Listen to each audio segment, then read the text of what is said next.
What's up, everybody? This is Blutoshi, and on my right is Disco, and this is Decentral Lens. Is everything going to zero? This is Decentral Lens, distilling the crypto news you need to know and why.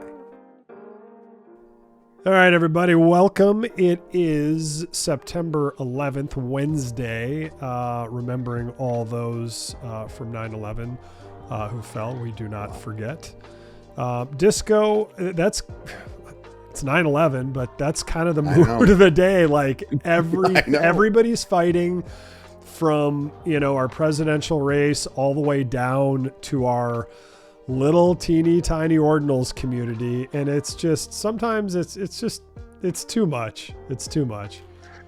Yeah, and you know what? You kind of catch waves, and we've done shows where it's just like, I've been giddy as a schoolgirl, things like that, and my giddy level's not at that point right now. A lot of it, you feel just like some friction, and you see it kind of manifest at the highest levels of kind of society and awareness down to our little niche micro system that we're in. And it's interesting to see some of the thematics play through on all the different levels. So it's interesting once you start seeing like, oh, that's a dynamic that's happening on a massive presidential election level. And then you see, I see some of those same similarities, operating within our, Ordinals and Runes ecosystem. So you start just seeing this, and it can get a little bit disheartening. And I think maybe the call for us is kind of to, do a zoom out. And I know it sounds cliche, but to do a zoom out and really look at it. And I love I love it's your fault Bitcoin's down with the finger pointed at us, because as we all know, Bitcoin doesn't care, and we need to just really look at the bigger picture and stay focused on what gets us so excited during these times.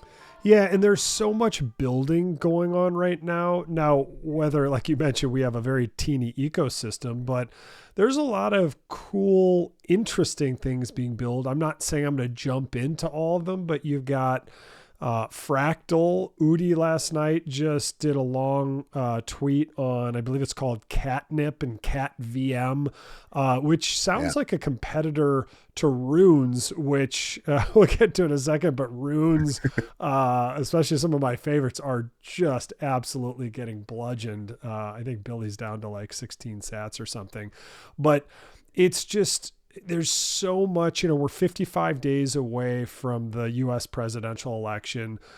The debate last night was, I don't know, comical. I think both sides are going to say that their side won.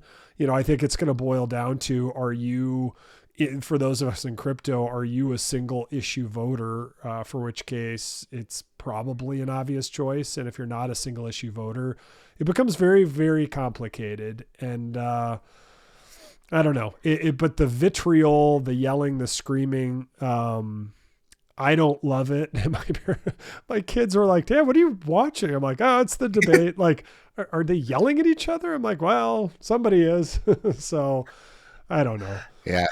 It is interesting, having teenage kids, and I mean, they're aware of this and that it's happening, but I don't have voting age kids yet or whatever. So they kind of understand that, and they kind of I should probably take more of a lesson from them to not like engage and, let it impact me that much. Because as you said, we're at a point where, people are kind of lined up into their camps, and it's going to take a heck of a lot for people to really move into another one. And, as I say, we're kind of dancing around the nuance of, this theme, because we see that, in our space right now. And, it really makes you think about, not necessarily how much do you matter or how much impact do you have on it, but like how much change is going to actually happen by, calling something out or having a strong voice or opinion on something. And I'm going to err on the side, and we're doing the show today because we believe that it is important to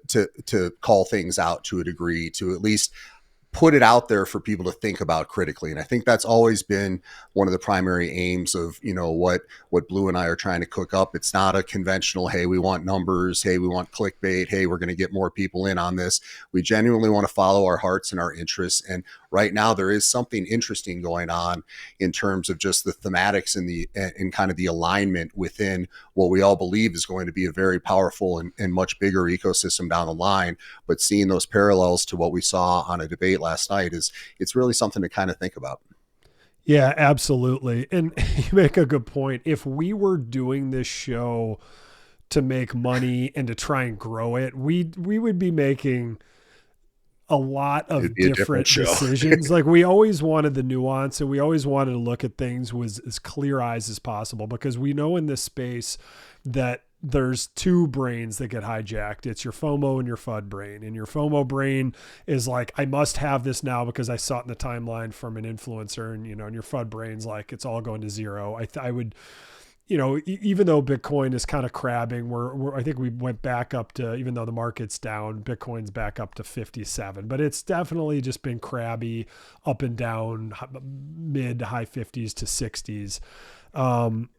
But which as I say every week is not a bad place to be. Like, so the blues are okay. It's good to feel the blues. I love listening to, melancholic music and films and stuff. But if you go back to it and look at it, like, it ain't that bad. So sorry, I had to jump in on No, you're absolutely right. I mean, you can only be dumped by your girlfriend for so long before you move on and smell the roses. But like you said at the beginning, it's not, despite of what the chart says, it's not your fault that Bitcoin is down. Bitcoin doesn't give a crap. And all these additions and all this building going on in Bitcoin, it actually is kind of interesting. But the longer you're in it too, it's hard not to get just at least wanting to touch grass, but also getting kind of cringy that, like, we got catnip, which really is competitive to runes, but who's to say who can and can't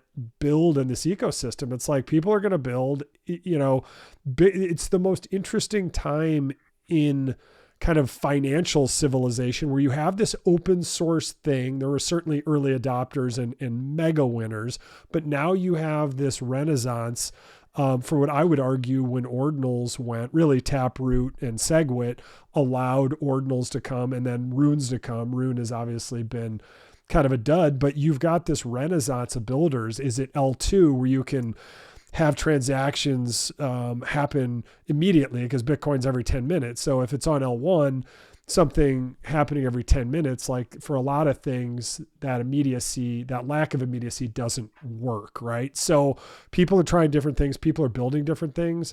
I've been in this space long enough. And Disco, you've been in this space just through proximity pretty early too, in the Ordinals and the Bitcoin space, right? For this new era of building.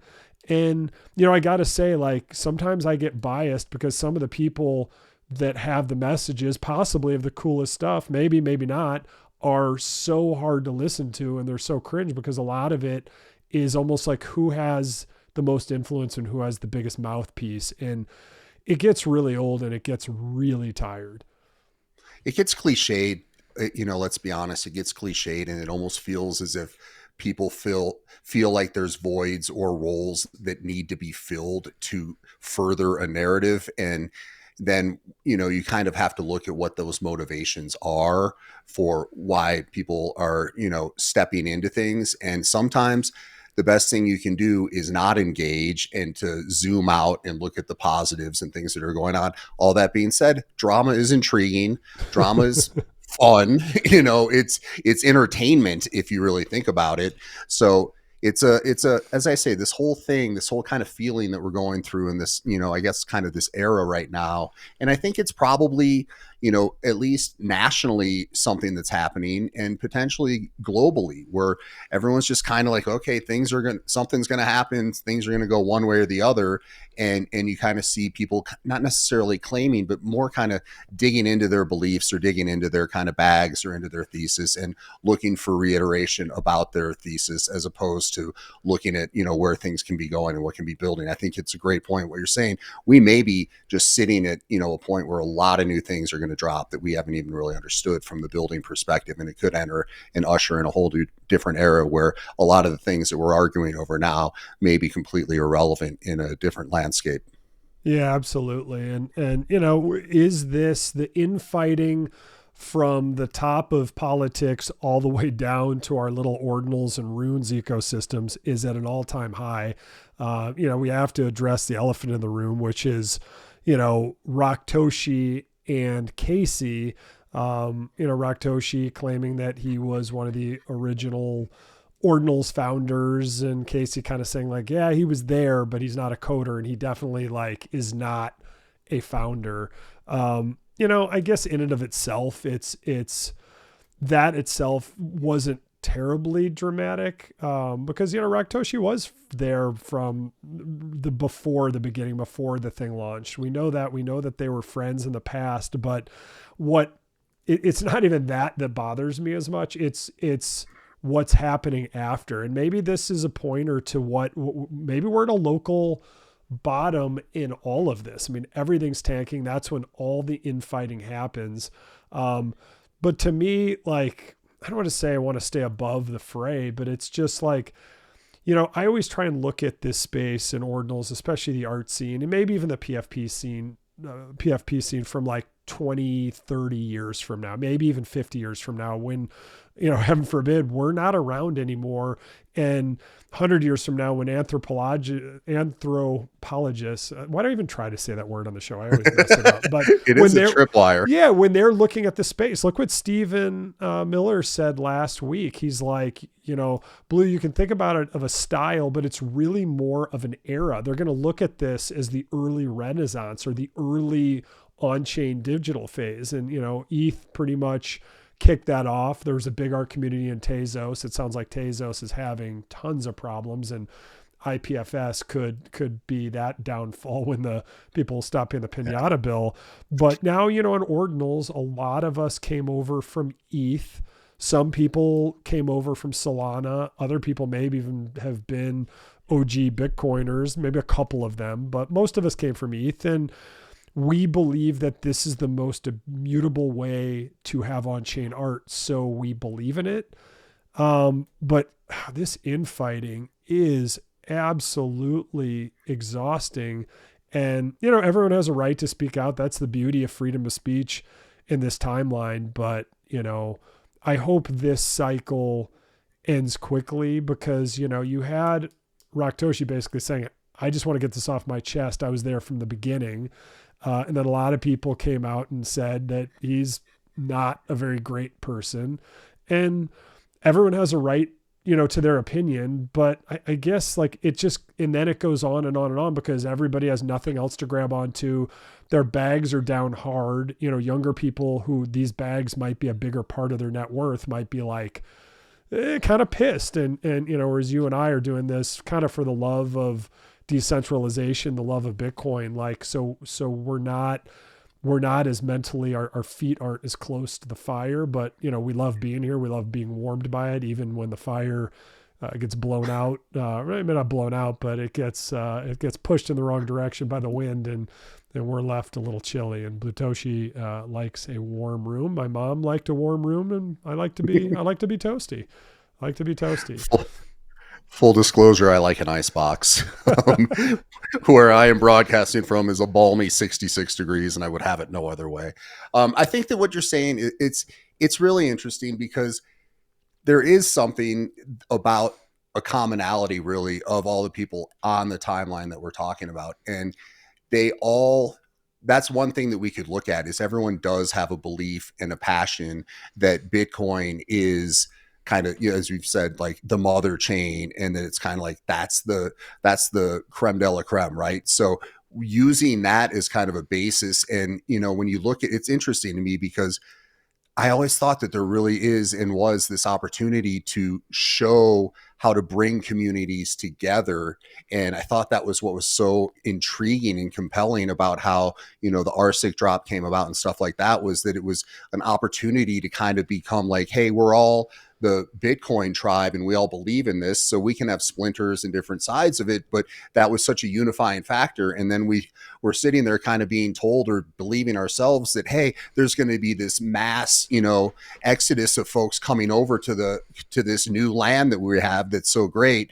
And we still have a chance to kind of stave off this this infighting that could just turn it into a more toxic, less, kind of kumbaya experience. Because if you do zoom back out, we're very early overall in terms of people who are moving around in the Bitcoin space and exploring it. And I think we should look at it more as exploration of the possibilities of what could be built in this, as opposed to who was the first to build this or who did that, and then who's going to protect us from these builders or whatever it may be. That'll shake out. That'll make sense. And I hate to say it, a lot of the things when you're super early on it, they can end up being foundational and pivotal and important from a legacy perspective, but they may not be what's used day to day. They may not be kind of the currency of where this ecosystem goes. So as I say, we're still so early that I think the focus should be on this commonality of a support for what can be done on Bitcoin and how it can make the space that much better overall.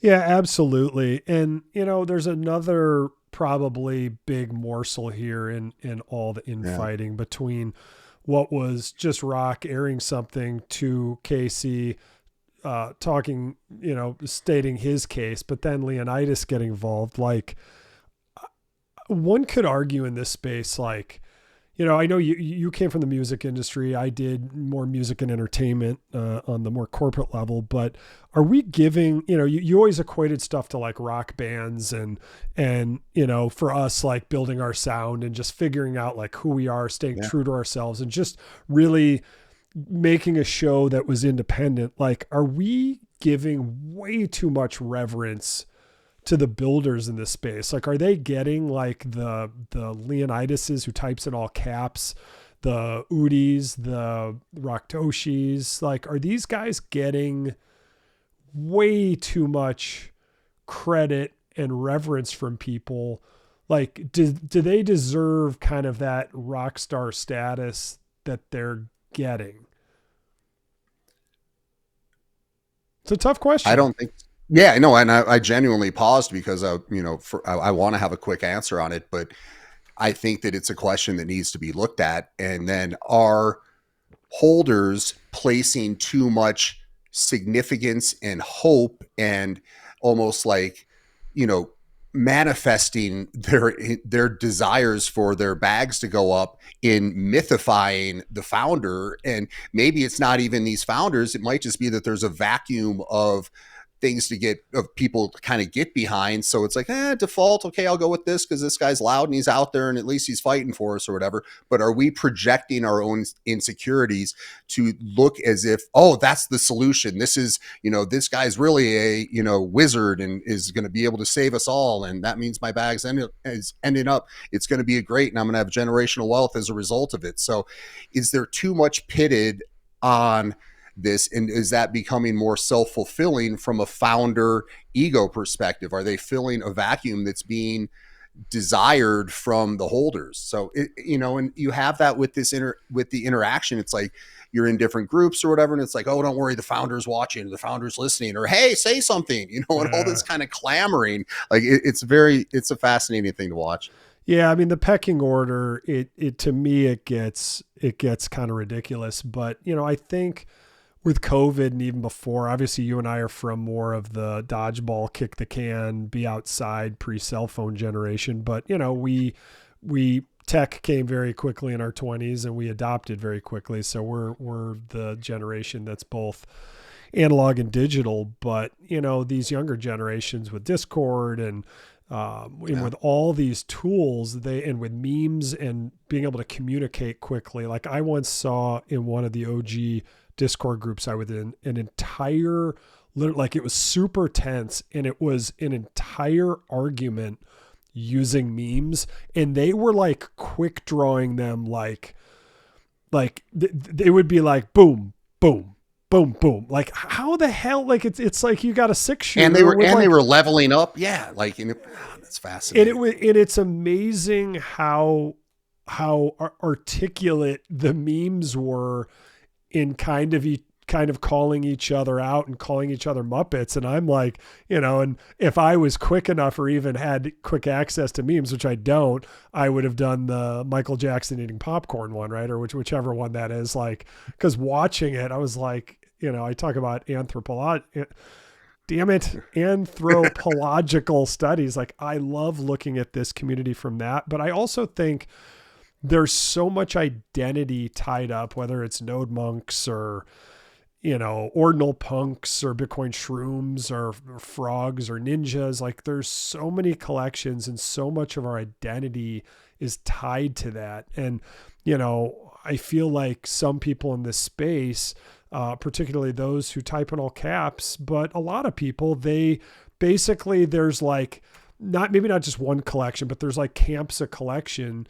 And, being, I used to be Chicago X in the ordinal space. It's funny. I was just talking to Blutoshi and Blutoshi last night because Blutoshi and I was like, dude, I got to change my name. I didn't realize you were there. I've actually been here since the spreadsheet days, day one. I'm the one who consolidated all the spreadsheets for all the collections with Elric so that I could figure out what was pricing and what was early and what I could buy.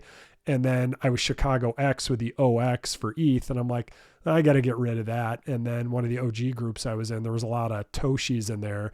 And I had the Ordinal Punk. I'm like, I kind of like Blutoshi. But if I knew there was BLOOT, maybe I wouldn't have done that. So maybe I think I'm just going to change it to Blue. And I've talked to you about it, but I like that, just simple, like, or maybe it's just Blue, that's what everyone calls me anyway. Or Miles Davis reference.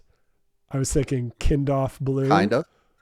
But Kindoff Blue. And then I could have like a real name, fairly clever. And then it's probably going to get old too quick, like the B Sharps on The Simpsons. Like, may not work, but I've been thinking about this stuff. But I don't know. I guess at the end of the day, like, so many people in this space have their identities tied into that PFP that they have. And there's kind of a laddering up and, and don't get me wrong, like the Bitcoin Shrooms, like group chat, I don't go on the Discord much, but our group chat, there's some really good conversation in there. And a lot of these OG groups have really good conversation. And, there's insider info in some of these where you can, I don't know, insider, but you can get a jump on things if you're kind of paired with smart minds.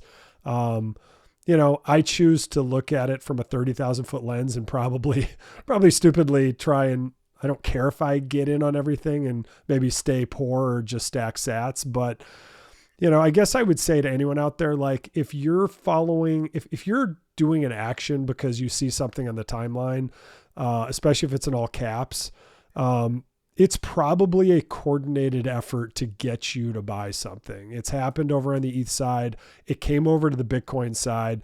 I think the coolest thing about Bitcoin with RSIC very temporarily, it brought a bunch of collections together. And a lot of us still to this day, some of the smartest minds I see are in that Node Monk, OMB, old collections, like obviously Ordinal Punks. Like some of my favorite people and favorite minds and ideas come from that space. But unfortunately, then Runestone came and everyone has a right to make something, but then it kind of created a rift in the camp. But I feel like there are people out there who try and split people in half. And I'm not pointing names at who did. Like I think Runestone, I made money on Runestone. I think somewhere in an old hidden wallet somewhere, I think I have a couple from, remember when you had to split your ordinals in the early days. So, I benefited from it, but it's not my bag, but it's other people's bag. So it's tough, but just like if the timeline is telling you to buy, it's like if you read to buy a stock on the cover of the Wall Street Journal, like that mountain has been mined for gold, like, and now you're buying the used pickaxes and like renting the apartment from these guys. Like it's already, that has already been turned over. So just have discipline. That's all I would say. Here's a 80s movie reference, but like Blue Horseshoe loves Anacott Steel. Like when it gets to that point and they're, tipping off the Wall Street Journal from Charlie Sheen's perspective in Wall Street, like once the herd's out the gate, then it is. And I think there's another part of it that's complicated and part of the nuance, which is the ability for there to be multiple, kind of voices or personas, and, all of that being out there. It could be very coordinated. It could be more centralized than we know. It could not be. So you just really have to understand that there is more potential for sophistication behind just, simply what you see when you see it. Like there could be thought and strategy and other things behind that. And it could be constructed in a way to make you make an action that'll benefit others, not necessarily yourself. Oh, absolutely. And there are discords, and then there are there's OG discords, and then there's even more OG, and then there's inner circle from that. So it's almost like the spy system. It's like on a US like military clearance level. Everything's on a need to know basis, and you kind of divide and conquer and separate. And I guess that gets back to the whole, I love being ANON, and obviously, we're showing our faces. So, how thinly veiled is it for us, right? But, but a lot of people don't. And, 6529 even masks his voice. So I don't know how good he is with Tor and all that stuff and how well protected he is. I'm guessing they probably, if the government or whoever wants to know who you are, they're probably, unless you are just a genius at this stuff, they're probably going to know who you are. But so I totally respect ANON 100%, but where I think we all need to question is let's look at a project that I've dissected and was super curious about with you and Scribe Disco, which is RSIC. We know we have good probability speculation on a handful of people. It probably is, right? So it is what it is, but now we're not only ANON, we're one level removed from ANON. We're trying to figure out the ANON that it is. So I guess, when you're in a hall of mirrors, you just be careful, and you have to go on your gut instinct. You have to go on trust. Could RSIC, are they still building? I think so. Could it totally go to zero? Of course it could, with Udi's new catnip or whatever. Is that going to rock the boat? It's certainly rocking the boat of Runes today, and everything's going down because people are panicking. So either a good time to buy or a good time to keep stacking sats and not do anything. So it's a nuanced conversation. It's just the parallels from the top down, from the presidential debates and being 55 days away down to our community, are pretty uncanny. And I just want to let everyone know in this space how small and insignificant you really are. So here, let me move this over a bit. But for those who can't see, Ethereum. So this is sales of and thank you, Crypto Slam. I love their site. Nice big fonts for old eyes. Yeah. But Ethereum this is what I look at every week. How many buyers and sellers does each chain have in general? So Ethereum had for NFTs 23,959. So 24,000 buyers on Ethereum in the last week. There were 17,000 sellers. So that says a little bullish, but even though the numbers of buyers went down 50% from the 7 days prior. So everybody's getting killed right now. So Ethereum's at 23,000 buyers. Solana is at 35,000 buyers. Solana used to be double or triple Ethereum recently, so they've come down 89%. But Solana is still the number one place because of cheap, even though Solana goes down, it's cheap transaction costs, and they're lightning fast. That's why meme coins, when they're hot there. Of course, when they tank, they tank like crack there too. But so 23,000, 35,000 Solana, Bitcoin is 5,000. So you're 7x on Solana, you're almost 5x on ETH. We are absolutely tiny. So what Disco said could not more ring true. Let's all celebrate. Let's learn what's being built. Let's talk about it, and let's celebrate it, and make sure you stack sats, get in some projects you like, get in some art communities you like. We just got a whole separate perspective last week from Steve Miller about Aeons. The more I look at it, I'm like, that's cool. And their whole concept is let's be a PFP collection with awesome art from, I believe, a guy named Basil, right?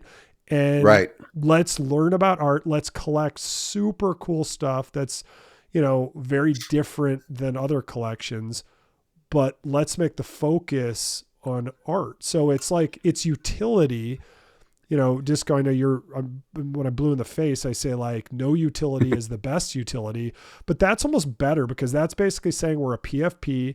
The art stands on its own and we're You're part of the here community. for a common purpose. You have joined a community. And I would argue so many of us in this community, from whether it was from COVID or just because we can see what so many people can't see in the bigger picture, that like our financial system is broken. Our $35 trillion in debt is broken.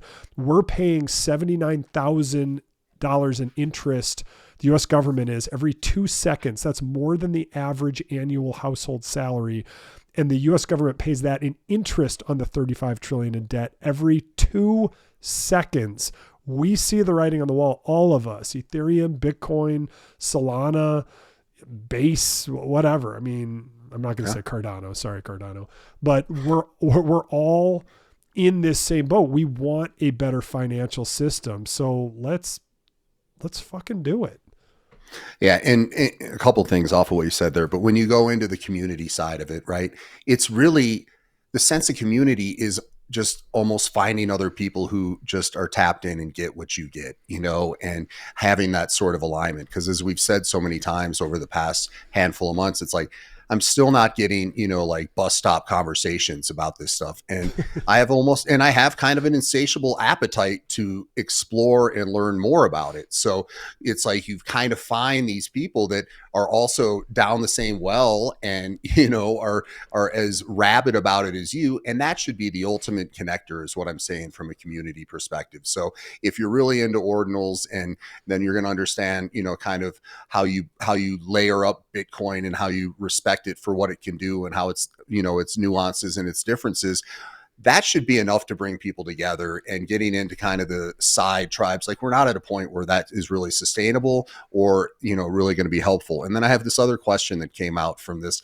from just kind of thinking about this, like, dude, there's so many people I see, and I'm more of a lurker in chats and things like that, but there's so many people that are so consumed with the identification of who a founder is. And, I think does it really matter? Like, is it going to be that big a difference if they, figure out the caper and they identify that this is the builder? What's going to happen at the end of that rainbow that is that significant? Or is it just kind of this palace intrigue, and does it just kind of add to the drama that maybe makes the space sticky in a way, because you have this kind of, intrigue and questioning? But at the end of the day, if you find out that X, Y, or Z out of candidates of X, program or, community is this founder, like, does it matter that much? I don't know. Yeah, that's a good question. I think it does for me, but for different reasons. Like, I would love to know, like, I'm not going to go out of my way to figure out, like, we'll use RSIC as an example. I would love to know who's behind it, only for the trust factor. If I knew it was one of like the OG founders of Ordinals, I'd be like, they're building and they're keeping quiet. They're keeping their heads down. But because, basically, like I said, RSIC is that's double ANON. It's an ANON of an ANON, right? I'd want to know who those people are. Are they the people who are in my, old OG Discord chat who I parted ways with? Like, if some of them I loved, some of them I didn't. If it was the ones I didn't, I would judge them based on my interactions with them, right? So to me, that's the most important reason. I do think your lens of looking at it is how most people look at it, which is like, it's kind of like, the first thing that popped in my mind was an escape room. It feels like an escape room. Like, who's the founder? Maybe if I solve this riddle and solve this puzzle. And like I said, I've been in the space long enough. From that first public weekend, I was not, at Casey's table, but at the first weekend, I've got a bunch of sub 5Ks that will help me inscribe, and I bought a bunch early too, some for great deals and some I probably overpaid a little for, but I love them, including the picture you see right below me. But I, I like it, and it's interesting.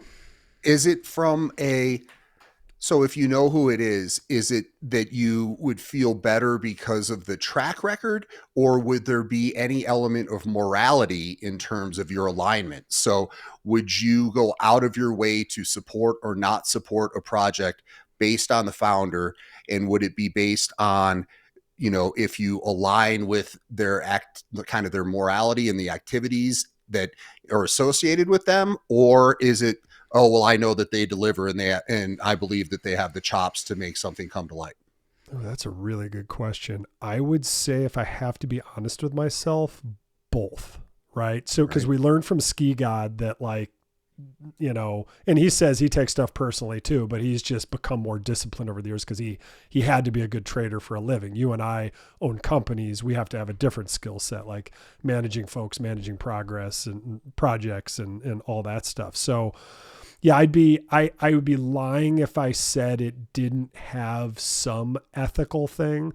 I'm not going to go full Ned Stark ethical where I'm going to get my head lopped off at the end of season 1. Like, I want to get my royalties. I think you need 6 or 7 seasons to really get those royalties, in your retirement years. But yeah, there's certain people that I don't like in this space, and it doesn't matter who they are. Like, we all have people we resonate more with and some we don't. Like, the people who know me well know who I like and who I don't. It's pretty obvious. But if it was the people I didn't like, I definitely have the double filter though, where I'm like, but do they deliver?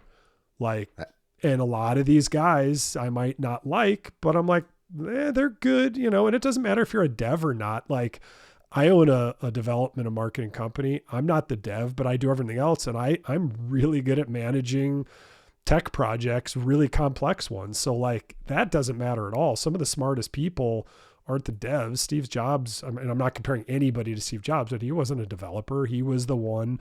Sometimes it's better not to be a developer because you can push people to think outside the box when you're using more metaphors and they're like, no, wait. And you're like, bingo, go with it. Gotta run, So Nice. yeah, for sure. But that's a really good question. The answer is definitely, I want to know who's behind projects, because hopefully my bias is more towards, can they deliver, and is a money-making thing for me as an investment. But because you and I are in this space for the enjoyment of it, because we believe in the foundation of Bitcoin as layer 0 money for the universe, that's really why I'm here. So for me, all the groups I'm in and what you and I do every week is more from an observational standpoint, because I love it. But it's impossible not to have some personal bias, because people I don't vibe with and I don't have the same energy frequency is, I just don't. And I don't want to really be a part of their projects. And I'm not really a huge quick money maker guy anyway. So I probably err more on the side of going with projects with people. A, I got to trust them that they're going to deliver, but B, people who I like. Yeah. And that goes along, to a degree with what we've talked about and what you've outlined, which is, you have the right and almost the responsibility to kind of frame and farm what your inputs are. So just because someone has a loud voice and is, yelling about this or that, you don't have to follow, engage, respond, or give it life within, your day to day. So a lot of times it feels like the loudest voices by default are getting, kind of outsized placement, and not necessarily respect, but just the voices can be outsized because we're still in such a small place, and not everyone has a braggadocious or, ego that just can go. And we've seen it, and you can look at the presidential side of it and all the way down, like some of these egos and some of these people that have different lines of kind of their decorum in how they're doing things do end up getting an audience sometimes, because as we said, there aren't that many different people that are speaking up and doing that. So you don't have that many to choose from. And if you're looking for something to align with, you tend to go with what you see the most and what seems to be the most loud and passionate. Yeah, absolutely. Yeah. And we shouldn't always be following that voice. We always have to, at the end of the day, check in with ourselves and find our own voice, right? Yeah. But you know, with everything going on, it's kind of nuts. So with the what happened with Uday's information yesterday, I assume, and maybe just because the stock market is down and everything seems to be down, and you know, I know you shared earlier that I think wasn't there a prediction that if Trump wins, Bitcoin will be 70, 80, 90, 100,000, and if Kamala wins, it's 30 or 40. So already this expectation is being set up that, oh God, dark winter versus like, we're finally going to blow off the top. Maybe we won't go to 150, 250, but you know, and what does this person who made the prediction know? Absolutely nothing. It's just pure speculation. Who has actually been fully right on any of this stuff? Maybe there's some savants out there, but really nobody's been right. It'll pop when it pops. Well, I would say I like Saylor's approach and kind of how he's going to market right now, which is, you know, buy Bitcoin and hold it for at least 4 years and you're going to be in great shape off of that. So, you know, there are some ways to kind of look at it that way. And again, that's a guy who's laser focused. The freaking name of the company says so. What he's doing personally shows the same conviction as what he's doing with the company. So there are ways to kind of go that route with it. But I will definitely say that it feels a heck of a lot different than it did, you know, 2-3 months ago, when it felt like it was just inevitable that, you know, Congress was going to listen and that, you know, the campaign was going to be focused on talking and expelling the virtues of you know, crypto as a reserve asset and all these things. And they're a little muted right now, and that doesn't mean that the influence won't end up coming to play at the end of this election. But right now, people they're focused on trying to get votes, and they're focused on getting votes of a small segment of a population within 7 states. Like, that's essentially what a lot of this is coming down to. So the rest of it, we're not seeing kind of the excitement that we thought. You're right. Bernstein put out a note saying that if Trump wins, it's going to go to 80 to 90 at the election or around the election. With Harris, it's 30 to 40. So nobody, your better point is nobody really knows. Right. To me, that's just saying if it's Trump, it's up. If it's her, it's down. Maybe. Yeah. But I guess what I would say too is that we don't know. And I think the biggest fight we can do is, regardless of who wins, what we have seen, you know, we're not probably always going to be in line with what Larry Fink wants or even what Andreessen Horowitz wants. But for right now, we are. And the organization and the strength and a voice that we've had in the last year has been incredible in crypto towards Washington, D.C. Regardless of who wins, I think you just keep going on the offensive, where Gary Gensler can't be the next Treasury Secretary or stay in the SEC. And you just keep pushing there, because whoever wins, Bitcoin doesn't care. It only affects the citizens. We just have to keep fighting regardless of what your beliefs are and regardless of who wins. Yeah. Well said. I don't know. I kind of wanted to talk about something that I saw and I didn't go as deep on necessarily, but right. I wanted to kind of bring it up, which was like, I saw a couple of projects that people were very, you know, bullish on, and, you know, that I flirted with getting involved in, and you saw a couple of them just kind of shutter this week. And that goes to this whole, you know, kind of question of what we were talking about is, you know, we're buying in on this stuff and we're getting into these conversations and supporting, you know, different things. And I saw that the decentralized Rune, you know, just kind of put out a note and said, well, we're done. Yeah. So that happened late last week, and decentralized, which is Rune number 2. So the third Rune. So it goes Casey's Uncommon Goods, Fihu, whatever the fuck that is, and then decentralized. And those are the guys behind Kongs on the ETH side. But, you know, to me, this feels like just an absolute cop out. Like, basically we're sending all of them to Satoshi's wallet because it's got to be decentralized. To me, it feels like the market didn't go our way. Runes is dead. This isn't our core competency, and we're going to go back to the ETH side and focus on our core Kongs community, or whatever they do. I was never in it. Don't know much about it. Don't care. But this, to me, it kind of feels like they're giving up. And I don't, in and of itself, I think I might have gotten a Prometheum, don't even know why, or two. I wanted to sell right away. I think I ended up selling for a little profit, but I think they popped hard for on the other side, on the pre-rune side, and I think I was a little late to that, but I still got in and got rid of them. But it's not about me. Like I have more misses than wins, but it's about the people who believed in this and who bought a lot more like, they're like, F you, dude. Like you guys completely just like folded the tent, bailed, and then wrote like a scroll length in like Dungeons and Dragons font, like, see ya, like, to Satoshi and to decentralization. And, it's like, we're bailing on decentralized, and it's historic. It's number 2, and we'll be here for 20 years. So to that, I say, like, I don't know, Disco, you and I are into nuance, but like, to that, I just say, F you. You got, like, I don't see any way to position that as a win.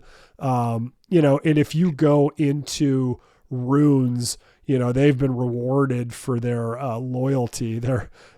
Everybody's down bad, but their Rune is worth, decentralized total has a $4.2 million valuation. So basically, wow. It just, so like, just look at the chart. It's just straight down to, it's like the heartbeat's like boom, boom, boom, boom, and it gets softer and softer. And then for those not looking, the last quarter is your proverbial flat line. So, screw decentralized, but I think just as important, like, there's a bunch up here, there's a bunch of volume going on. Dog to the Moon actually has held at like 260. RSIC actually popped yesterday, is at like 64 million, but Billy got crushed. It's actually rebounding a little, but that's at 15.5 sats, which I haven't seen.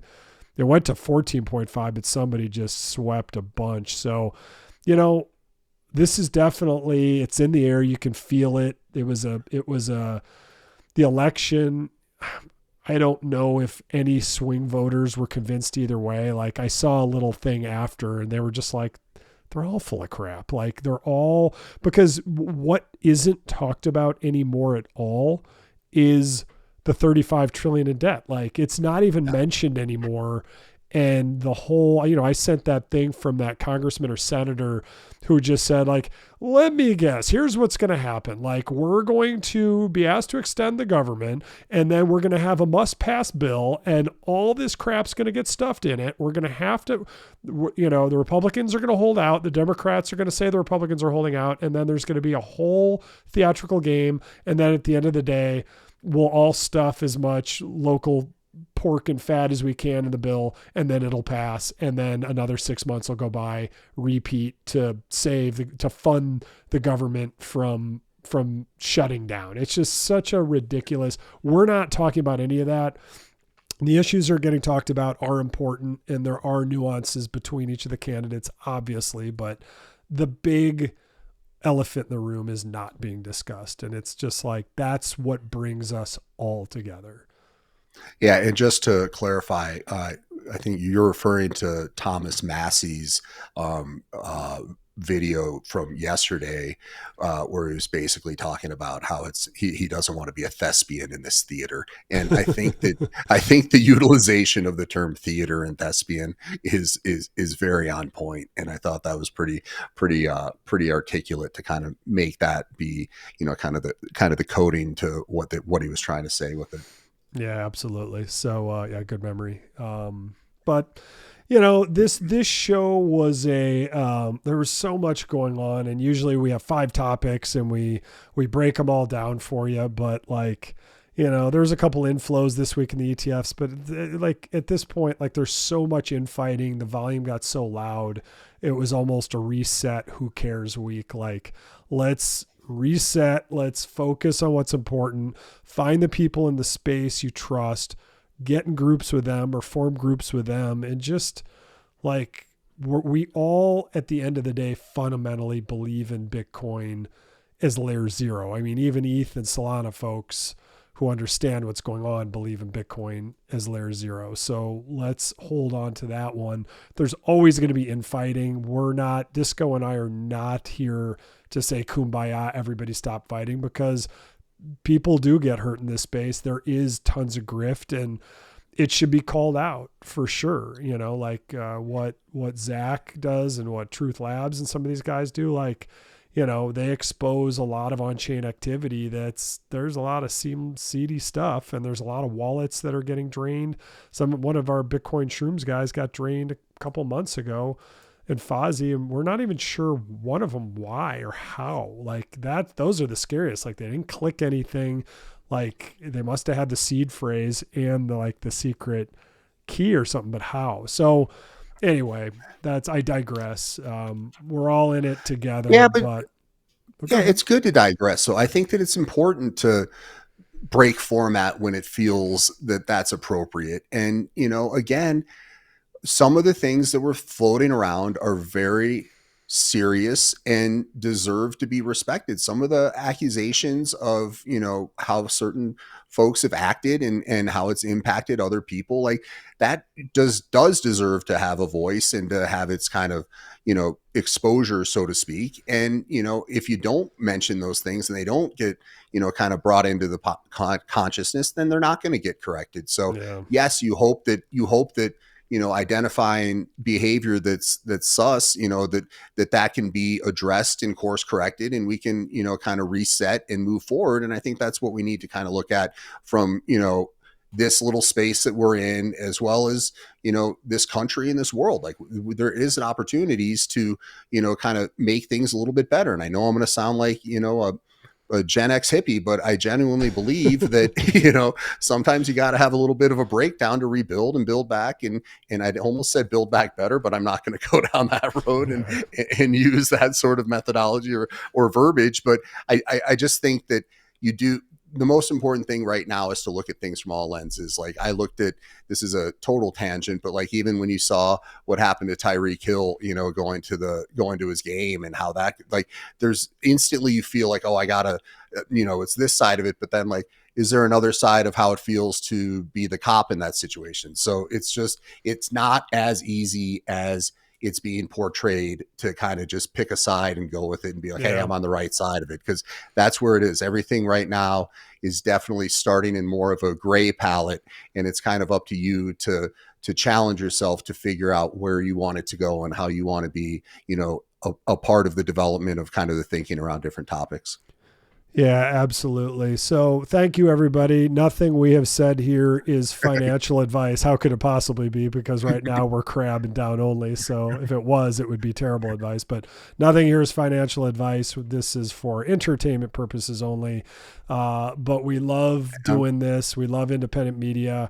We love stating how we feel without getting in the weeds of he said, she said. I mean, I've been grifted in this space, and so many others have, but my goal is to be here to protect people, but it's also not to convince people that someone's good or bad. So let's celebrate the togetherness and why we're all here, which is Bitcoin layer zero taking over fiat in many ways to be ultrasound money, which we're going to steal back from ETH. Sorry, ETH. Sorry, not sorry. So take care, everybody. Good times. Until next week. Until next week. Bye-bye.